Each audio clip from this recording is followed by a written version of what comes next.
पत्रकारांवरील खंडणी गुन्ह्यांवर पत्रकार सुरक्षा समिती आक्रमक. पत्रकारांवर खंडणीचे गुन्हे चौकशी करा, अन्यथा रस्त्यावर उतरणार.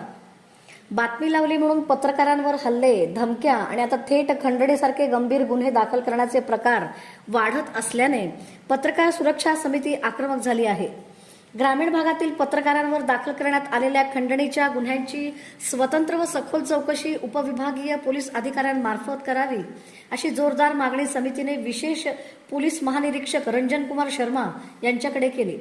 समितीच्या शिष्टमंडळाने कोल्हापूर येथे शर्मा यांची भेट घेऊन निवेदन सादर केले. अवैध व्यावसायिक, प्रशासकीय अधिकारी किंवा पोलीस यंत्रणेची दिशाभूल करून प्रामाणिक पत्रकारांवर दबाव आणण्यासाठी खंडणीचे गुन्हे दाखल केले जात असतील तर हा लोकशाहीच्या चौथ्या स्तंभावर थेट हल्ला आहे, असा संताप समितीने व्यक्त केला. मोहोळ, पंढरपूर, अक्कलकोटसह सोलापूर जिल्ह्यातील विविध तालुक्यातील पत्रकारांवर दाखल खंडणीच्या गुन्ह्यांची निष्पक्ष चौकशी करण्याची मागणी करण्यात आली. पत्रकारांवरील खंडणीच्या गुन्ह्यांची सखोल चौकशी झाली नाही तर पत्रकार सुरक्षा समिती रस्त्यावर उतरून आंदोलन करेल, असा थेट इशारा प्रदेशाध्यक्ष यशवंत पवार यांनी दिला.